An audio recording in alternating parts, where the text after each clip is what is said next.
Alrighty, we are going to start. Hey, Thomas. Good. Good. All cameras, everything's all good, ready to go? I think so. Can you hear me, see me? We're good? Yeah, we're good. Awesome. Do I still have the green haze? Little bit, but that's only my camera. It's very exciting. We're going to start. Oh, hang on. I can hear you again. Wait. Good. Okay, fixed it. Had a bit of a backlash there. Alrighty, well, it's 7, and so let's get cracking. Hey everybody, if you're online, give us a like, subscribe. If this is your first time, welcome to our Ryde-Gladesville Catholic Youth channel. We've got this amazing Thursday night live. I know we kind of stole the name from Saturday night, but we're going Thursday night. So give us a like, a thumbs up, a hey in the comments. It would be great to see who's around and who we've got watching at the moment before we start and before we introduce Tomasz today. So give us a like. Oh, yeah, we've got the good thief. Oh, I know who that is, Patrick Lee. Good job. Thank you for the clap.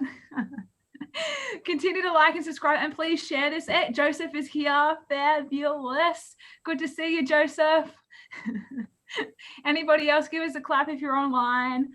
Quickly, we'll start in about a minute. So, oh, Isabel. Hey, Isabel. Isabel from Maculata. Good to see you. Good stuff. Nice to see you, Isabel. Awesome. Okay, let me just get everything ready. Cool. I've got 4 watching now. That's awesome. I hope everyone's had a really good day. It's been great weather, and I hope you've had a great Easter as well. How was your Easter, Thomas? Yeah, my Easter was really beautiful, actually. We did a lot of things at home with the family, but weather not so much. I'm glad you guys are having great weather, because down here in Hobart, it ain't that great. Is it cold? Is it cold? It is. It's cool, but you know, such is life. Oh yeah, I down near the Antarctic. Awesome. All right, well, let's start, I say. So, as you guys may or may not know, I'm Jemille. I'm the youth coordinator at Ryde-Gladesville Parish. And just go fix that on my computer. And continue to give us a shout out for those online, like, subscribe, share, because this is the opportunity to evangelize, letting people know that we're here. So I have been here for a little bit over a year in this role, and I will be interviewing. So this is the first time we've ever done this, and so we're going to be having every week a different sort of segment. It could be something like a testimony, it could be a talk, it could be an interview. It just depends on the season, the Lord's will, who knows. Fun fact about me, just so that you can get to know me. For those who do, I've got to really test these waters because you probably know me really well. I've ridden horses since I was 4, number 1. I love to exercise and especially dance. Thomas would know that from ACYF. Yes, many times. My favorite food is sushi, although that's not very substantial according to you. That's true. All right, well, Thomas, it's pretty cool that I'm so glad that you said yes to come along. So Tomasz is of Polish descent, which explains, and you'll find out about the Divine Mercy from Poland. He's married with 3 kids and a newborn. Congrats. Yeah, thank you. As part of the Immaculata community, and he's director of youth evangelisation in Tassie. But before that, you worked in Sydney. So he worked for Sydney Catholic Youth Services before it was Sky, Sydney Catholic Youth now. And I know him because he was like my boss down in Tassie when I was there for 2 years. So, Thomas, tell us 3 fun facts. Tell the audience 3 fun facts about yourself. All right. I never rode horse, but I actually used to do ballroom dancing when I was younger. So that's one. I love to watch and review movies. So that's another one, and that's a bit of a pastime of mine. And I do sort of apologize, but my kids can tend to bust into this room while I'm working from home. So that's a 3rd fun fact, which you might find out tonight or might not. We'll see how we go, but let's hope it's not too crazy. Oh, well, I'm sure we'll be very glad to see them if they do pop their little noses up. Yeah, we'll see. Oh, okay, awesome. Well, so how tonight is going to work, just so that you guys could know, it's about an hour, no more, no less, so that you guys can get a good sleep. And then what we're going to do is Thomas is going to share a little bit about the devotion of the Divine Mercy, which is so cool because it's for this Sunday. So good timing. And then continue on our topic, why mercy matters. And while this is happening, I encourage you to write your questions, if anything comes up, into the comments below. And then when we're finished, there'll be a opportunity to share these comments and these questions. So feel free to, this is an open platform, a respectful platform. So please feel free to put down the questions that are on your heart. And so I'll hand it to you, Thomas, and we can begin. No worries. Well, I haven't actually done a talk like this before, so I do apologize if I am a bit rusty here. It is interesting speaking to a camera and not seeing the reaction of certain people's faces, but we'll give it a go and see how we go. So I've actually divvied my talk up into 3 parts today, and the first part I'm just going to share a bit of my testimony. Second part, I'm going to share a bit about the Divine Mercy, and then the third part, I'm going to share a bit about the power that this devotion has. So I want to start by sharing a little bit about my own personal testimony. I wasn't going to share this, but when I was praying about it earlier today, I really felt God was calling me to, and I've shared this a few times before, but not in this context perhaps. So what I wanted to share was basically start by looking at how sin actually entered my life. And so when I was younger, there were 2 particular sins that entered my life, which really took me on a different course in my whole life. And the first one was lying. I used to be a very good liar. I used to lie a lot, and I used to lie to protect myself, to make myself look better, and for a bunch of reasons, to make life easier, essentially. And then the second sin that took hold of me sort of at the beginning of high school was pornography. And I mentioned those 2 sins because those 2 sins started to take me down a track in life that wasn't the best. I started to get into them more and more, and once I started to do that, I started to spiral downhill with some sins and sinfulness in my life, I guess. I got into the party scene. Obviously, my relationship started to break down. I used to, binge drink a lot and all those things. And I started to live quite an unhealthy life, where things that were going well for me weren't anymore. Things that were important to me and the morals I used to hold were starting to be eroded away very, very quickly. And it was in this time, sort of tumultuous time for me, where I met a girl and I started a relationship, and both of us sort of brought in quite heavy wounds into our relationship, and because we were at a similar place, it wasn't a very healthy relationship at all. We sort of weren't even dating at the beginning. It only happened a bit later on, and here's one of my kids that has just busted in. Joseph, can you go back to mommy, please? That didn't take long. But anyway, we were in not the best time in our lives, and so when we were in this relationship, we started to bring each other down as well at some points. We did have a real, you could say, maybe not love, but a real affection for each other, but we weren't also very good for each other either, and so it got to a point where, after a while, after a few years, my girlfriend at the time realized that, something's not right here, and things aren't working the best way they should. And so she actually asked to take a step back in our relationship. By that time we had basically gone as far as he could in a relationship, and we weren't living, like I said, a very good lifestyle at the time. And at the time when she mentioned this, when she said she wanted to step back, I thought, that's a good idea. It might actually help us try to get back on track. I really did have that desire, I guess, deep down to try to be better. But because I was so ingrained in my sin at the time, it was a real struggle for me.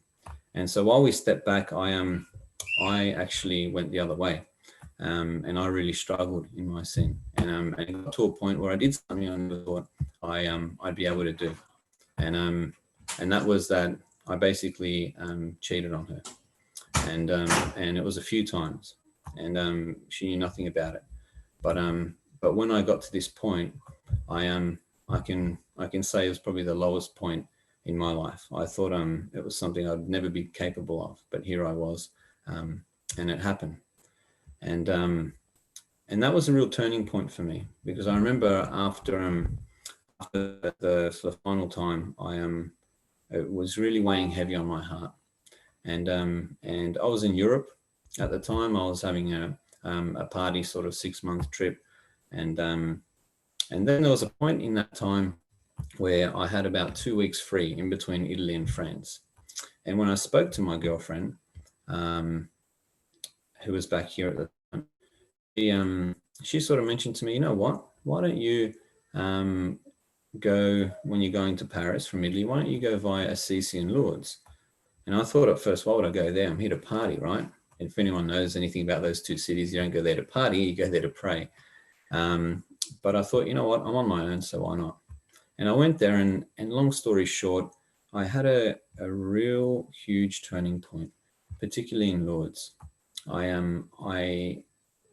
On the first day I was in Lourdes, I remember it felt as though I was being led by God. For the first time in my life, you know, I walked out of the room, and this old guy came up to me and he goes, "Hey, how you doing? Do you want to join me for Mass?" And I thought, oh, all right. And then I went to the Mass, and I heard these songs that I used to hear at youth group, and it really just started to pull on my heart. It was quite beautiful. And I got a sense for the first time that I need to go back to confession. And so I thought, all right, I will. And I went to the confession line, and there at the confession line was this massive image of Christ, of the Divine Mercy.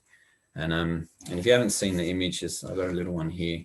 I'll just show it, but it's got that image, and below you can see the words, probably backwards for you guys, "I trust in you."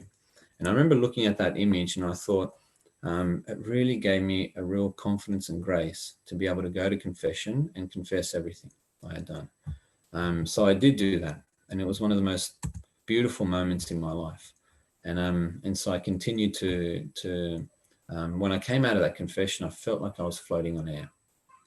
And so after that confession, I got back to Australia, obviously a few months later, and I was encouraged by a priest friend of mine and my girlfriend at the time, this same girl, to come back and to start doing this rosary they were doing once a week and adoration once a week. And the first time I did it, I really struggled. I left after 10 minutes because I couldn't handle it. But I continued to come back every time, because my priest just encouraged me. He said, no problem, you know, just keep coming back and doing your best. And so as I started to grow in my prayer life and started to, you know, I lasted 10 minutes the first time. Next week, I was able to sit there for 15 minutes, then 20 minutes. Then I was able to do the whole hour. As I was praying over these weeks, I felt God starting to change my heart. And for the first time in my life, I started to feel a guilt with the lie I was holding, the lie of what I had done behind my girlfriend's back. And I never felt guilty about lying before. But this started to come for the first time, really started to weigh on me. And so after a while, I realized that I actually had to come clean. And so I saw this priest again, and I had another confession. And I remember in this confession, for the first 40 minutes, all I was doing was just crying, because I couldn't get the words out to this priest friend of mine who also knew my girlfriend. And he was just patient there the whole time. And finally, I was able to get it all out. And I just felt that the grace and the mercy I received from God then gave me the strength to speak to my girlfriend, which I did. And when I did, obviously she did the best thing she could have done for me, which was she dumped me on the spot. And if there are any girls listening to this right now, if that ever happens to you, that's the proper response. You get rid of the guy. And so that was a real grace for me, actually, because I was sort of, you could say, at my lowest point. Then I had nothing. My girlfriend dumped me. I came back. I had no money, basically, because I spent it all when I was overseas and whatnot. And so you could say I was at the lowest point in my life, but because I had no one else but God to run to, it was a real grace, because I did run to him. And that was a real beautiful sort of turning point, because I received mercy from him, and I also received mercy from my girlfriend. I remember when I sort of told her, and then I was just taking my stuff, a couple of things that I had at her place. She sort of said to me, she just embraced me, and I really felt in that embrace that it was the mercy of God that I was receiving from her. And so yeah, basically I received that mercy, and I share this story because that girl that I'm talking about is actually now my wife. And if it wasn't for God's mercy, I wouldn't be here right now. I have a beautiful wife. I have 3 kids, one who busted in just before. And there's no way I would be here without the mercy of God, and same as my wife, because she really needed that mercy as well. But long story short, I've given a bit of the ending away. We after 2 years, we realized that God was bringing us back together, and there was a few miracles around that, which I don't have time to go into. But basically, he brought us back together, and our story really, we felt, is a story of mercy, because we were in points in our lives where we were really struggling, and the mercy of God allowed us to get out of that. So much so that we actually got married on the eve of Divine Mercy Sunday. And if we don't know about Divine Mercy Sunday, well, we'll talk about that a bit in our next section. But what I wanted to share with that first story was just the importance of mercy. And basically, the reason why mercy matters is because our whole lives are about mercy, essentially. And I don't say that just flippantly. They really are. Like the definition of a saint, of our goal, is someone who opens the mercy of God and understands that they desperately need it. Because the only thing we're in need of here is mercy, and the only thing that will give us salvation is God's mercy. And so this really is the goal. So mercy matters because it is the goal of our lives, to understand, to open ourselves up to mercy, to receive it, and to understand our deep, deep need for mercy. Because when you go to heaven and you see yourself through God's eyes, if you see how much mercy you are in need of before then, you won't be surprised and you'll become a saint. But if you realize how much mercy you are in need of and you never opened yourself up to it, then that's where the struggle starts there. And I'll even look at the catechism. What the catechism says about the gospel is this. In 1846 catechism, it says, the gospel is the revelation in Jesus Christ of God's mercy to sinners. That's the whole point of the gospel, is to reveal God's mercy to us. So that's essentially why mercy matters. And so what I want to talk about right now is go to my second part and have a look at the divine mercy. So basically the divine mercy is based on a number of visions and apparitions that a Polish nun got in the early 1930s. And you'll notice it happened right before World War II. So it's interesting that one of the point in our history which had the greatest bloodshed and suffering, right before that, we also receive God reveals his merciful heart to humanity. And this is when the divine mercy came to Saint Faustina in the early 1930s or so, before World War II. And it basically came to prepare the world for Christ's final coming, to prepare us to basically get to heaven. And the divine mercy is essentially about our need for God's mercy and the fact that no one is beyond this mercy. They're the two things, essentially, what the divine mercy came down to tell us. And there are a few promises associated with this. So I'll just go through them to give you a bit more of an idea of what the divine mercy is, and then we can look at some of the cool stuff that happened throughout that history. So one of the promises I already showed you has to do with this image. So Jesus actually asked Saint Faustina to create this image of him. And the first image that actually was created was I'm just going to try to find it here. Not this image of Christ. This was one that came a bit later, but it was another image, and I'll just share it with you here if I can find it. And I just can't at the moment. Right, that's okay. But basically it was an image that he asked Saint Faustina to create. And this image had to do with, obviously, the divine mercy and his divine mercy. And the image was meant to show Christ's divine mercy and Christ's love for us. And so, Jemille's back on. How you doing? Sorry, I just had a bit of an issue here.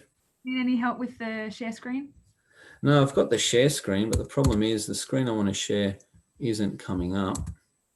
And so I'm just sort of wondering why that's the case. But, oh no, it is. Okay, I got it. So I'll share it now.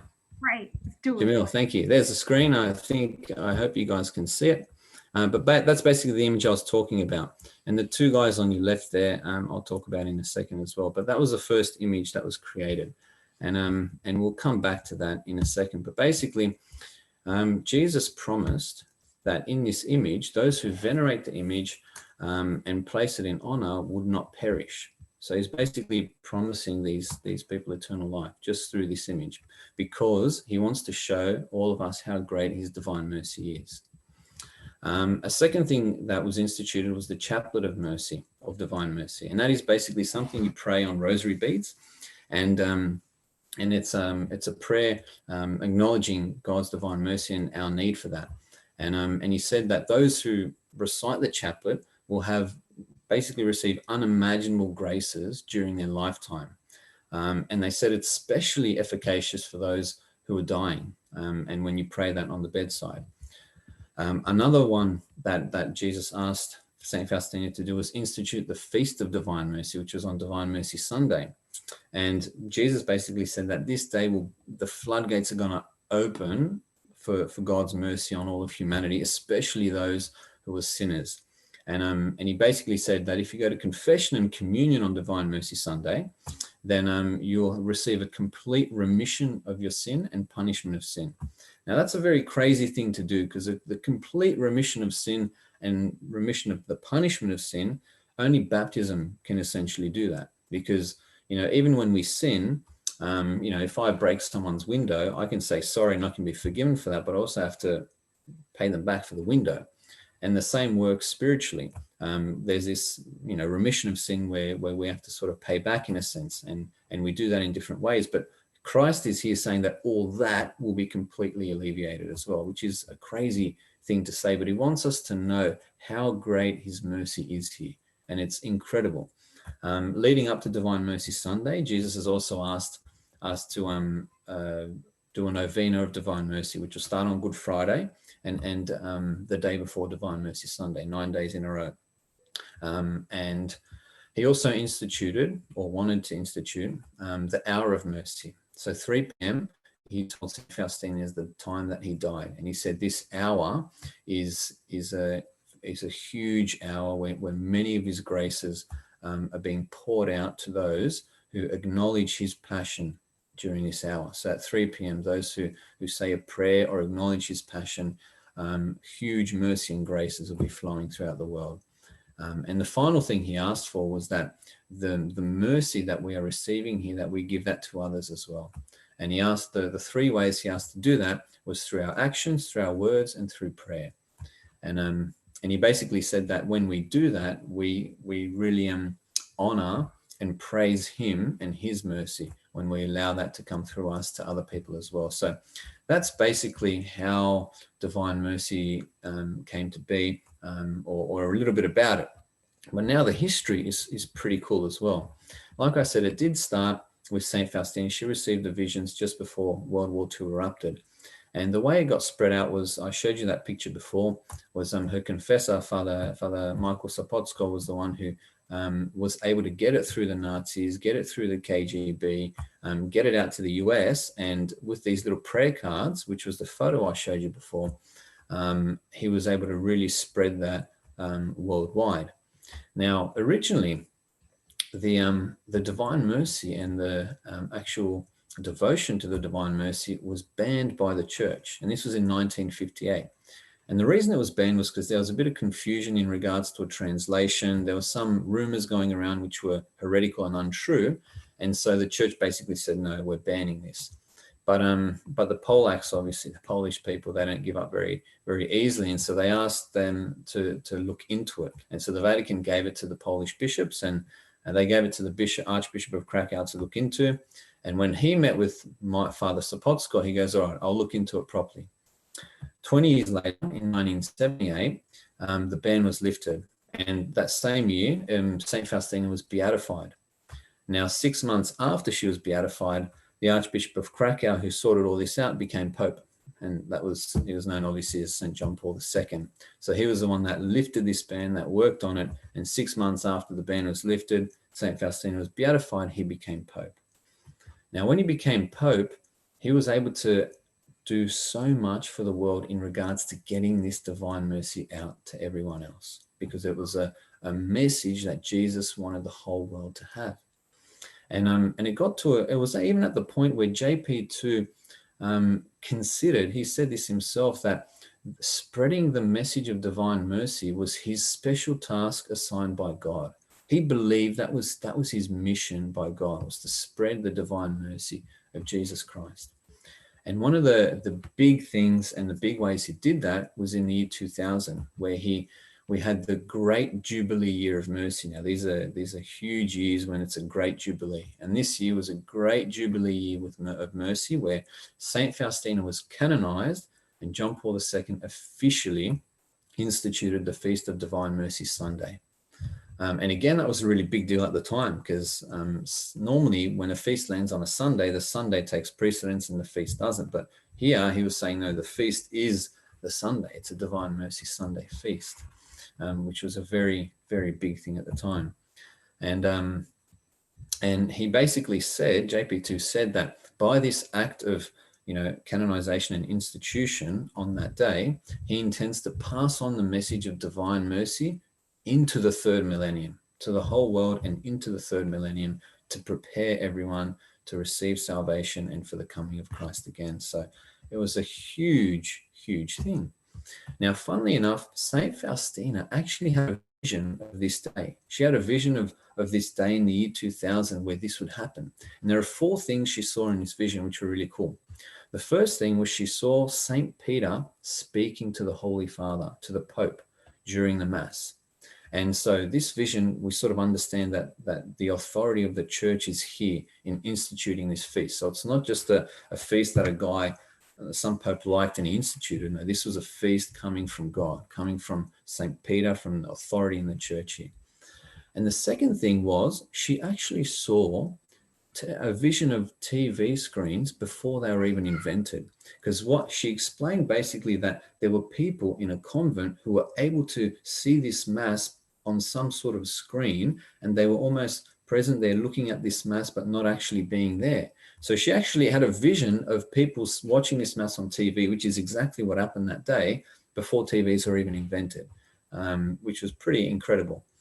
The third thing she saw about this day was that people would worship and glorify Christ's mercy. And the fact that this feast was instituted on this very day shows already that that's how people are worshiping and glorifying his mercy, because that was the institution of the feast. And then the fourth thing she saw was that everyone was participating with great joy in this mercy.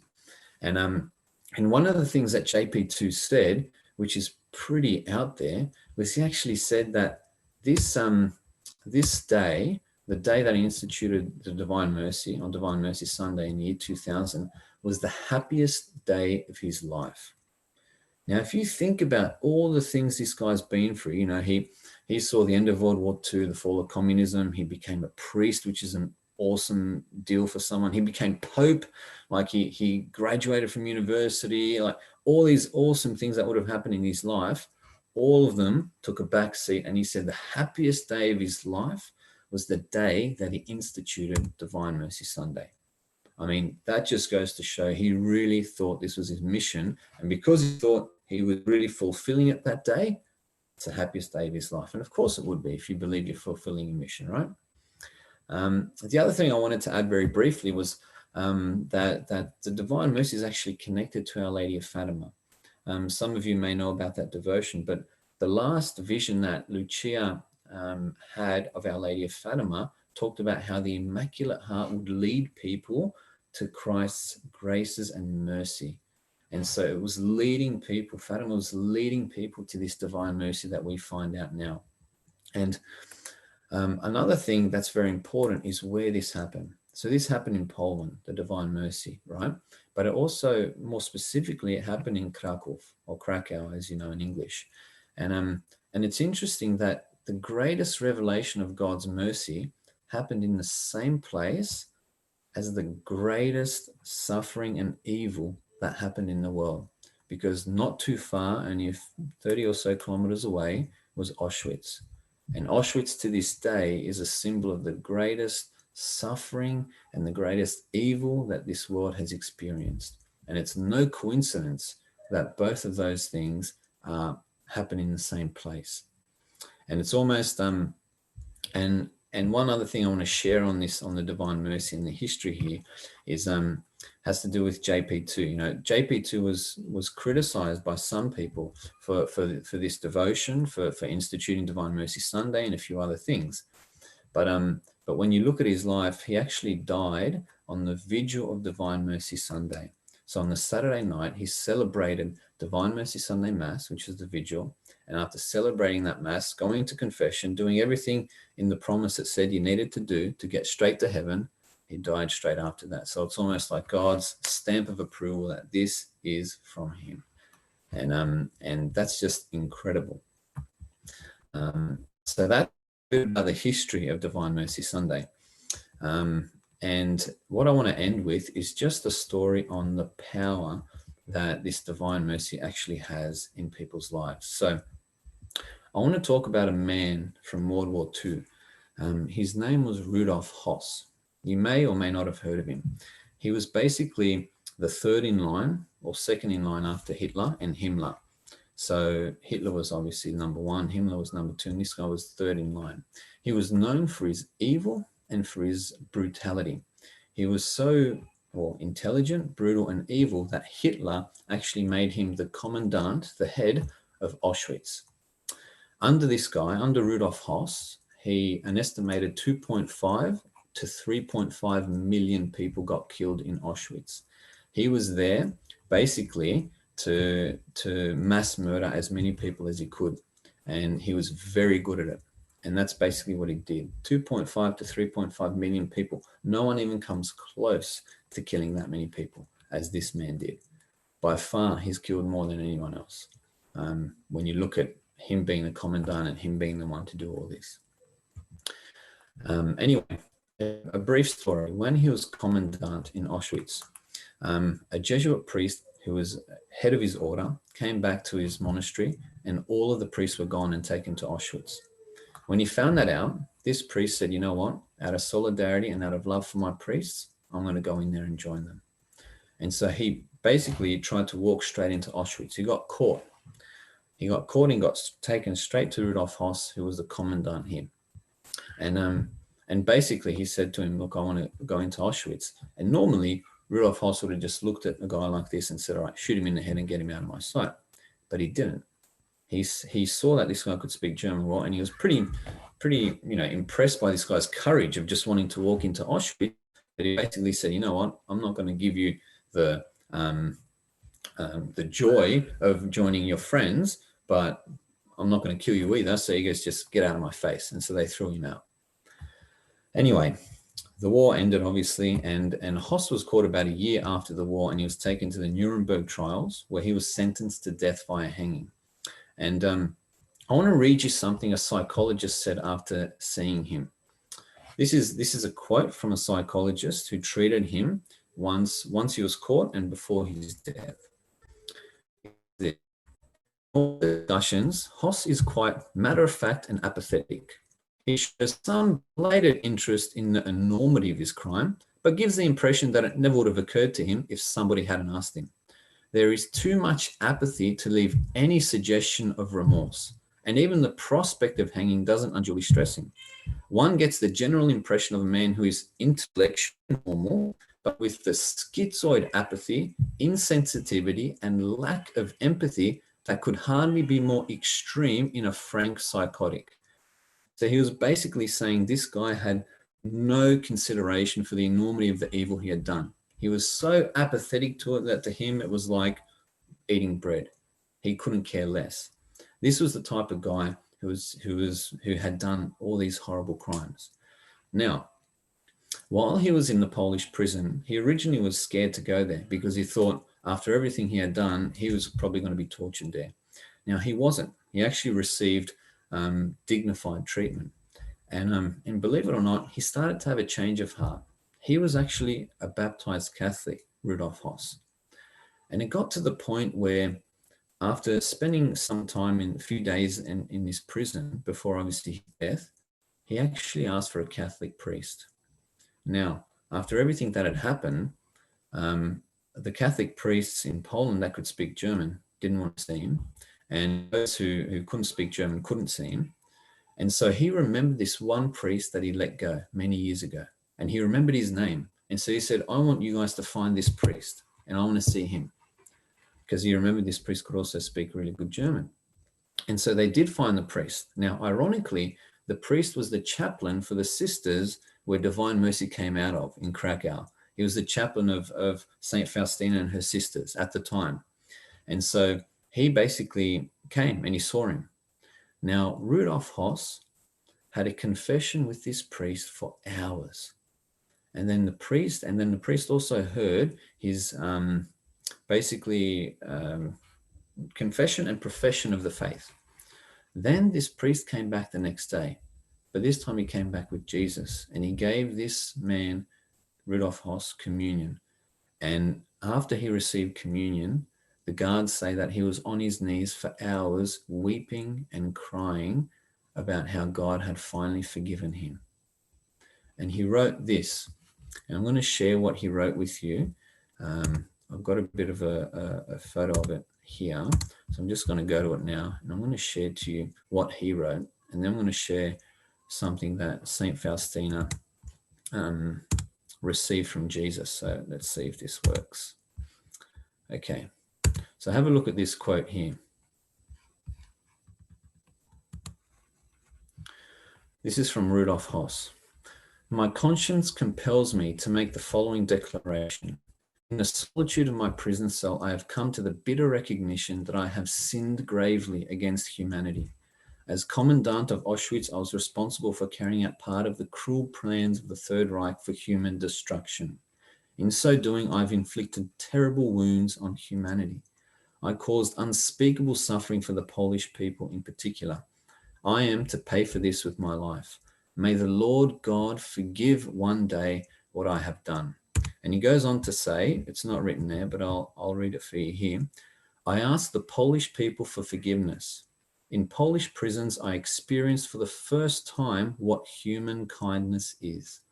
Despite all that has happened, I've experienced humane treatment which I could never have expected and which has deeply shamed me. May the facts which are now coming out about the horrible crimes against humanity make the repetition of such cruel acts impossible for all time. Now, have a look at that confession and then look at what Jesus has told St. Faustina here. Bring it up.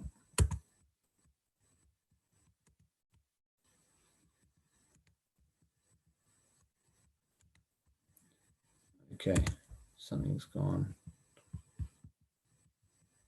off for me here. Anyway, oh no, I'll do it another way. My apologies. First time doing this. Okay, so Jesus says to St. Faustina, I cannot punish even the greatest sinner if he makes an appeal to my compassion, but on the contrary, I justify him in my unfathomable and inscrutable mercy. I shall protect them myself at the hour of death as my own glory. And even if the sins of the soul are as dark as night, when the sinner turns to my mercy, he renders me the greatest praise and becomes the glory of my passion. Is that not one of the most incredible things you guys have heard? So if what Rudolf Hoss wrote was genuinely true,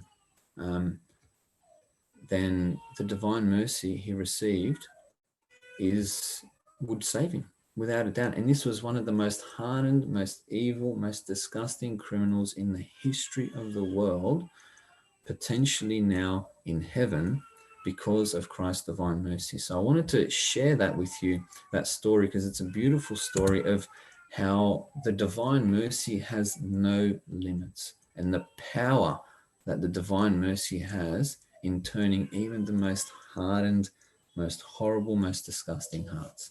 And so I might just end it there, and I think we'll take some questions. So yeah, thank you. No, thanks, Thomas. Thanks for sharing that. No worries. Thank you. Apologies for a bit of the rustiness there, but I'm getting the hang of this. I'm getting the hang of this. So I think we're all, you know, we're all aware of the situation we're in, so I think we're all pretty merciful. thank you. So no, that was really good, and I really enjoyed. Thank you for sharing your testimony. That is really hard to, you know, especially live on YouTube, to actually share that and be vulnerable. So No worries. Thank you so much for sharing that. No problem at all. All right, so how do you want to do this? I can see some of the questions here online. I'm trying to have a look at that. I have one question for you that I think Shannon, just everyone, for those who just come on online, like, subscribe and share, because this talk is really important at the moment, especially for our time, as Thomas has discussed. One thing that Shannon was saying on the chat was, does the church have a process of evaluating the authenticity of these private revelations, and are we bound to accept them? It's a good question. Okay, so yeah, the church definitely has a process, and like I said, between the ban, which was 1958, and back when it wasn't banned to 1978, it was a 20-year process where basically the church and the Archbishop of Krakow, so JP2 and whatnot, were evaluating everything to a way where the church was happy to accept it as private revelation. So there is a very stringent process the church goes through when it comes to private revelation and accepting private revelation or not. And it's quite a lengthy and like I said, quite stringent process. So that's the first thing. But at the same time, the second thing the church also says is you are not bound to have to believe or devote yourself to everything in private revelation. So that is also another thing that the church says. So I mean, the church has the authority to say, yes, this is private revelation, and yes, this is very healthy and good for the spiritual life of people and humanity, but we're not bound by it. However, in saying that, I have heard from some theologians and whatnot that the divine mercy is a little bit of an exception when it comes to the private revelation insofar as the Pope instituting certain things for the whole church, like Divine Mercy Sunday, for example. So when the Pope does that, it's no longer private revelation per se. It's more like, okay, this is now for the whole church. So again, I'm not going to go one way or the other there. I'm just putting that out there, that there is a discussion that obviously because of these certain things that have happened regarding Divine Mercy Sunday and some of these revelations, that it's almost like some people are saying a step above private revelation. But that's for I guess you to decide. But definitely Divine Mercy Sunday is something instituted by the Pope for the whole universal church. No, really good point. And I mean, on that note, I mean, you said that, you know, God's mercy, I mean, it's endless, and it's a fountain of mercy, as the prayers say, as St. Faustina shares in her diary. But what do you think in your personal opinion, is there anyone beyond the reach of God's mercy, is what Steve has shared? Because sometimes you said it's hard to believe in change when people are so set in their ways. Yeah, simple answer is no. No one's beyond the reach of God's mercy. I mean, I shared the example of Rudolf Hoss. He probably would have been, you know, on the top of the list of people saying this guy is way beyond the reach of God's mercy, because not only did he kill 2.5 or 3.5 million people, but he did so in the most horrendous way, and he had no remorse. But then he does. And Jesus is also very clear in Scripture, not only in this private revelation, but in Scripture, that there is no one beyond God's mercy. And one of the things that they say for divine mercy is that if the most hardened sinner even prays one chaplet of divine mercy, he will get insurmountable graces, no matter how hard this guy's heart is. So Jesus is very clear. There are no limits here. And the whole point of the divine mercy revelations and whatnot is to show the limitlessness. I mean, they constantly use words like unfathomable and divine mercy, like words that like mean absolute limitlessness regarding this mercy. So I would say no, definitely no one is out of reach of God's mercy. Wow, yeah, that's so true. And it's so consoling, I think, also that God cares so much for us personally too, that he would not only send his son, but then also send this message to us as well to really help us to trust more in him. I was thinking just one thing to comment on is, why do you think that even when we've had all this help from, God and sent, so many different things in our church, apparitions and things like that and miracles, why do you think we're still so afraid of receiving God's mercy? And what are some ways we can overcome that? That's a good question. I think we're afraid of receiving God's mercy sometimes, almost because I think as Catholics, and this has happened to me, we almost are taught, or maybe not taught, but it seems like we're taught that unless we are good, unless we are perfect, we're not lovable and we're bad. And so I think what happens is that when we see that, I know in my life, I used to think that for me to become a saint, I had to pretend like I had it all together. I had to act good. I had to be perfect. And if I wasn't good, then that was shameful. That was horrible. And God didn't love me anymore. And I think that sometimes we run from his mercy because we're scared to admit how weak and sometimes pathetic we really are. But that's the point of God's mercy here, is that he actually says in the diaries that the weaker we are, the worse we are, and the more we run to his mercy, the more he loves us. We're in that. And so, like I was saying with the saints before, the saints weren't people who were perfect. They were sinners until they died. Everyone's a sinner until they die. The saints were simply people who, in their sinfulness, and even though they were sinners, they knew that God's mercy was way more beyond that. And they were comfortable in the fact that, you know what, I may sin, but I'm going to do my best not to. And I love God and I want his mercy. And that's all it was. It was saints that want his mercy. And that's a really tough thing to go through. It's a really tough thing to be able to admit that we are so in need of God's mercy, because especially in today's world, we're taught to believe that, you know what, you need to have it all together. Otherwise you're a loser. And so I'd say that's probably the reason why. And the way to get out of it is simply understanding that, just asking God to give you more and more of his mercy so that you can see the light, because that's essentially what it's about. And that's what's so good about this Sunday, that we're able to, thank goodness that this was instituted for us so that we can receive those graces. But we have some questions here about actually the image. Yep. So what should we do this Sunday when we actually receive it? And confession, we can't go to confession. So what's the legit way we can receive the graces and the indulgence? Yeah, so we can't go to confession and we can't receive the Eucharist or go to Mass. So obviously there's an issue with both of those things there. Now the church is also very clear, and they've said this here. They said if you aren't able to receive the Eucharist on Divine Mercy Sunday or go to confession on that day, because some people just aren't able to because they're really sick, for example, or for other reasons, even if there is confession and Mass available.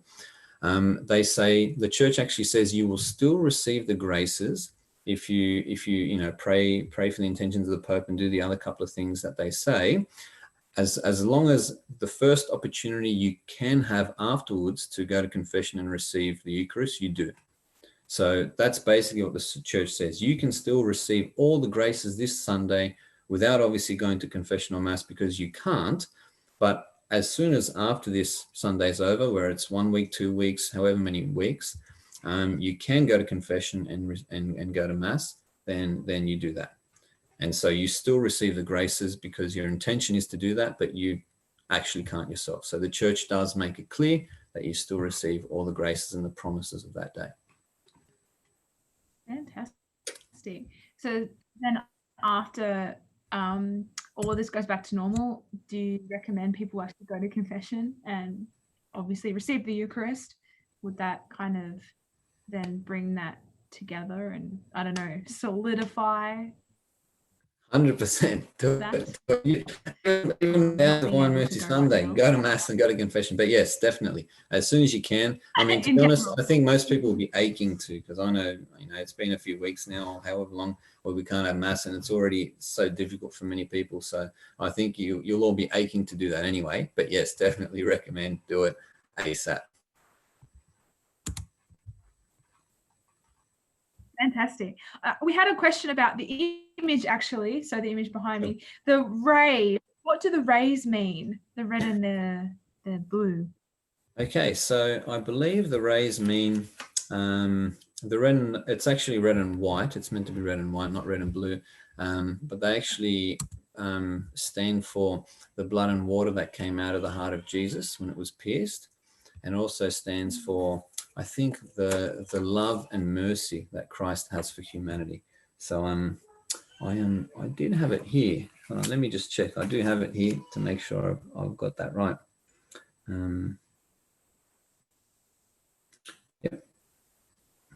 Yeah, so the red rays represent the blood which gives life to the soul, and the white symbolizes the water which purifies the soul. So it is the blood and water that came out of his heart, and his mercy and love for humanity. So that's what the rays represent.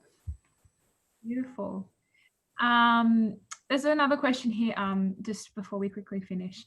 Can't we take advantage of God's mercy sometimes, like not really change him, because we know that he always forgives anyway? It's very true. We could go to confession like that as well. It's, how do we, I guess it's like, how do we approach someone like that who... Yeah, definitely. So no, it's a very good question, because there is that danger that if we sort of have the thought in our minds, all right, if God's so merciful, I can just do whatever I want, say sorry at the end, and it's all good. And so, I mean, that the problem with that is, firstly, that's a sin in itself, is assuming that because of that you can just do whatever you want. And so you'd have to actually be remorseful for that too. Otherwise you're not in the right at the time either. But it's also very dangerous, because what happens is, and what the experience in my life was that if you start to do that and you start to think, oh, I'm just going to do whatever I want, once you start to go down that track, sometimes the desire for you to want to come back lessens, but also it's much more difficult for you to come back and say sorry. So while in theory that sounds pretty good, in practice it's very difficult. But the other issue is this: the rules we have there with the church and whatnot are not there because the church wants to hold us down and make and force us to do things. Like Saint Augustine had the same thinking. He was like, Lord, give me the gift of purity and chastity, but just not yet, because he basically wanted to stuff around a bit more and then come back to the Lord right at the end. But then what happens is, once he receives the gift of Christ's mercy, love, and chastity, he says, Lord, for too long, it's been like, I wish I got this earlier, basically, because of the beauty of that gift. So really, if you say that, you're not actually experiencing the beauty of what mercy is all about, and of what God's love is all about either. And so you're actually depriving yourself of that, but also making it harder for you to get back there, because anyone who goes deep in sin knows how difficult it is to get out. It's not the easiest thing. It's great if you can, and it's angels rejoice in heaven for everyone that does, but it's a risk, and so and you also miss out on that beauty. And it's not worth the risk for yourself to deny your dignity and your humanity and the gift that you are, despite the circumstances. Yeah. So true. We have one last thing. Someone saying, sometimes I pray the Divine Mercy Chaplet. Have we discussed the Chaplet at all? And also, why at 3 p.m? Why do we have devotion at 3 p.m. on a Sunday? for divine Yeah. mercy. So I didn't catch all of that. You went off for a bit. So you were asking, why do we pray the chaplet and why at 3 p.m.? Like what it involves, the chaplet itself, Yep. and then why pray it at 3. Yeah. Okay, Yep. so like I did mention very briefly, 3 p.m. is the hour of mercy, because we say that that's the hour, Jesus says that's the hour that he actually died on the cross. And so he called that the hour of mercy, where his mercy pours out, because like I said, with the rays of light, that's when that represents the water and blood that poured out of his heart at his death when he was pierced. And so that's when he says that the mercy was poured out upon humanity, love and mercy was poured out upon humanity was at his death. And that was 3 o'clock, which is why we call that the hour of mercy. So from 3 till 4, we say that's the hour of mercy. And so it's not even that you have to pray the chaplet then. The revelations just actually say if you acknowledge Jesus' passion at that time, even with a short prayer, you're still going to get all these floods of graces and mercy as well. But the chaplet in itself is actually a prayer that it's almost like the rosary, but it takes about, say, 7 minutes to pray. You pray it on rosary beads, and they have, I won't go through all of it in detail now, but they have different prayers that you pray on the different beads, basically invoking the Lord's death and passion as reparation for our sins, and invoking Christ's mercy through that. And so the chaplet is the prayer of divine mercy, and it's with the chaplet, like Jesus has said, that it's incredibly efficacious in receiving graces, and like he says, even the most hardened sinners, after praying one chaplet, can come back to him and receive an insurmountable graces. But also they say it's incredibly efficacious if people pray the chaplet for others who are dying, or people who are dying themselves pray it, because Christ comes in and helps them at the hour of obviously their death as well. So it's an incredibly efficacious prayer in that sense. Yeah, and I think especially at this time where there are so many all over the world, especially in the US at the moment with all the COVID-19 increasing and everything, it's a great opportunity to pray for those who we can't reach actually physically now as well. Yeah, so I definitely encourage this devotion. Just on that, it's a good point you mentioned, Jemille, because I've even heard of this ministry happening right now where people are all around the world are praying divine mercy chaplets for all of those who are dying of COVID and whatnot, and all those who are dying alone, who have no one to pray for them, who have no one to be with them. So they're praying chaplets of divine mercy for these people, for their salvation and the salvation of their soul. So this is incredibly powerful, and many people in the world no one understand the power of divine mercy, which is awesome. Yeah, no, it's great. It's fantastic. And I mean, on that note, which I will put in the comments below when this is finished, just before we finish, is that there is a movie that has just been released, and the link allows us to actually watch it until Divine Mercy Sunday US time, which means we're a bit forward, so we get an advantage. I think it's about $16 Australian, and you can watch this actual live adaptation that they've created, modern adaptation, and I highly recommend it. I'm going to trial it out and see if it's good, but also just to get an idea of the life of Saint Faustina, and that we can really come to understand really the background to this amazing vision as well. And there will be a service. For those who don't know, we're actually doing the devotion at 2 p.m. On Sunday, live from Ryde-Gladesville Catholic Parish YouTube. So awesome. yeah, it's great. So you're going to be able to feel like you're there, and we'll have this huge image that we had from last year. So please tune in. You can do all the spiritual graces that Tomasz was talking about. And we'd just like to really thank you again, Tomasz. I'll just do my little reaction since we don't have the people, but I'm sure they're all clapping from their lounge rooms and their couches and their beds. Appreciate it. Thank you very much. Thank you for taking the time out of your family time as well with your newborn. There was actually a request if possibly your wife was around to say hi to everyone. I know this story is incredible. Sure. All right. Yeah, no worries. If you're happy to wait a second, I'll see if she's able to come. 1 sec. Nice. Fantastic. Remember, guys, to like, subscribe, share, and we're going to be back next week as well, Thursday. And this is so exciting. The kids are very cute. All right, so yeah, you might even see some of my kids if they bust in, but my wife, she's just going to come and say hello. You want to say hello? You want to say hello, Mary Grace? Hello. This is my daughter. You want to say hello? Hello. This is Mary Grace.